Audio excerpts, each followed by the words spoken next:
Hello, Kayan here, and I have my junk journals, my altered books that I'm using for junk journals for Junk Journal January. And I am having a go at following the prompts put forward by Meg Journals. And I haven't really done that before. I haven't really followed the prompts before, even though I do a lot of junk journaling and what I call glue books, just that are like little time capsules of the little junk that I save and put in these books. And if you missed my previous video of making these books, then go check that out. But the first prompt is cover, and I'm going to follow that prompt by kind of sprucing up this cover a little bit. It is a old children's book. The cover's kind of worn here and there, but I love the graphics on it. I love the tell me some more title and the little children in the circle on there. I even like that little banner that's an I Can Read book. I've used several of these books. And so I'm just kind of selectively painting over the cover and sprucing that up. And that's for prompt number 1. I'm using matte acrylic paint on here so it keeps that non-shiny older book look. So now I've gotten the black part all painted over. I'm painting over that little banner there. I think that I would eventually like to put the date, so like, or at least the date I started or the span of time in this box, so I won't worry about that today. It may just be, I may call it complete with the end of January, but I haven't decided that yet, so leaving that open. So just kind of taking a look through here and kind of see where I left things. I didn't do much other than create the pages that I put in here, but now I have that big stash, and I used some of the stash to make the pages, but now I'm going to add more on top. So I'm just kind of going through and finding what's going to go there, where on here. I try not to think too much about it. I'm just using plain old Scotch tape here to stick some things in. These are not, I'm not necessarily worried about the longevity of these, or I am mostly just kind of a place to stow all those little bits and pieces that I like the looks of or have some sentimental value to me. Probably won't to anyone else. I like the graphic design of labels. If this is some packaging here on some, I think maybe Neocolor 2s that I had gotten, that this goes with. Things from stores, used up art supplies. This little mustache was, I think, in some stencil packaging. Just all kinds of random bits that I save. The little art piece here was done by a granddaughter during a Pictionary game, so that was a fun memory. So a lot of times it just is represents a memory that gets kind of jogged. I had also found this Pictionary playing card just like on a sidewalk or something, very random. It wasn't out of our actual game, but I thought that would be perfect to stick in there with this. And just tags and tickets and wrappers and labels, and anything that catches my eye is fair game. I spent a few pleasurable hours working on this, so I have sped it up for you because I know you don't want to spend that long watching, but it was, to me, it's very relaxing. It's a way to find a home for all of those scraps and bits, and there's just something really satisfying in turning what would be trash into some aesthetically appealing product in this little altered book. There's not much rhyme or reason to what goes with what on each of these pages. I do kind of tend to group by color. That's probably the primary reason for placing something on a page together. Other than that, I'm just, where does something fit? Where can I stick it in? Here's a good example of choosing according to color. There's a business card mixed with a pumpkin label, and who knows what else. I'm putting an envelope on this page, all kinds of things, and I try to just work really intuitively. I just pull something out of my bag of goodies or box and see where it's going to fit. This book doesn't have a very good lay flat binding, so I'm using a clip to kind of hold it open while I work on this spread. But at the end of the day, that doesn't really matter too much. In a sketchbook or an art journal, I'm kind of picky about things laying open and flat while I work on them. But for these, it really doesn't matter. I'm not spending a lot of time on each spread. I'm not really being very artistic. I'm just gluing and pasting and taping things in.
I especially love packaging with little windows, and this chocolate orange, whatever these are called, that I got as a gift is the perfect little window situation. So I'm finding a place where there's something to peek through that window, and I'm including something that was on an original one of the pages that I had made, and letting that peek through. It could also be something I added to a page, and not spending a lot of time on this deliberating, but just trying to get all these things kind of put in. So the blue from that package kind of led me to the blue of this tag, and so I'm kind of coordinating here. I'm using I got this new glue tape runner. I kind of have mixed feelings about how well I like it. I do use a lot of double-sided tape also. This was included in some postcards I'd ordered, and there's like a little miniature view of the postcard, so I'm saving those and sticking those in. I kind of love things with moving parts, so if I have tags that can flip open, or little flaps, tip-ins, all kinds of things like that, I do kind of get a kick out of those, and it just brings me pleasure to make them. This was from some watch packaging that I got last year. Sticking that in, anything is fair game.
As the pages start to fill up, I start giving more priority to just where things will fit within those pages. And I feel like I'm a little bit of a stopping place with this book, so I'm going to switch to my larger wall book. I still have plenty of small pieces to stick in, but this will also accommodate some of my bigger ephemera, my bigger pieces that I was running out of space for in my little book.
Adding acrylic paint is a great way to add some unity across the page. I'm kind of taking the lead from the stripes from the little strip that was on there and adding more stripes and more dots, making that color appear multiple places on the page also helps kind of tie it all together. I found some dark elements to add to the right side of the spread to kind of balance out the left side, all the dark background over there. And I'm just kind of working back and forth on both sides of the spread to just kind of pull everything together. Even though this is just a glue book or junk journal, I do take pleasure in trying to make it a visually appealing spread. So I'm going to set aside this book and to let that paint dry for a bit and go back to working in my littler junk journal. And that's part of the advantage of working in more than one at a time, is if you need something to dry, you can set it aside, come back to it later.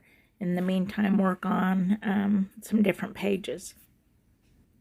I found a spread in this book as well that I wanted to add some paint to, that I felt like could benefit from a little bit of unification, or that maybe had some potential. I'm looking for things that are mostly done being glued into and are just need brought into completion. This time I decided to add these plant type things. They're kind of a go-to, and I just want something super easy to paint, that I don't have to do a lot of thinking, that's very flexible in design.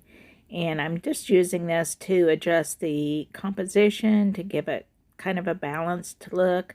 I'm repeating the same or similar, not identical, but similar motif across the spread.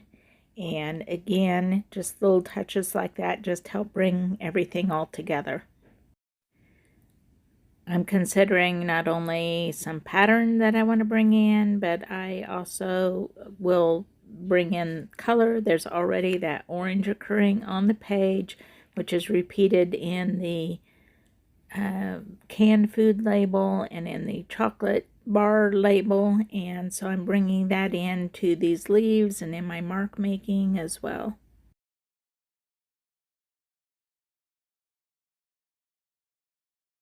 While I set that aside to dry, I'm going back to my larger junk journal, and I am looking for some places that maybe I can do some more of these painted leaves. I had fun doing those, so I'll just find another place to add some more of those in, and I decided that this is a spread that could also benefit from a little extra touch.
Pulling out my prompt list now by Meg Journals to kind of check where I stand, checking off the ones that I do have done and trying to figure out what I still have left. I'll be doing a flip through in a following video, so if you really want to see what I did for each of these prompts, I'll go through that then. But for now, I'm just the process of trying to figure out where I'm at and what I still need to do.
I'm adding little sticky notes in so I can keep track of which prompts I have done. And just also continuing to fill in some empty spaces. I'm using a lot of images by Collage Soup that I am adding in here towards the end. I've sorted out a little stack here of things to kind of fill in some of the gaps in my journal prompts.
using a Pentel brush pen to do some outlining and some lettering and some mark making. Just adding those little final details. That's it for today. I had a great time playing in these junk journals. Thanks for joining me, and thanks for watching, and I'll see you next time.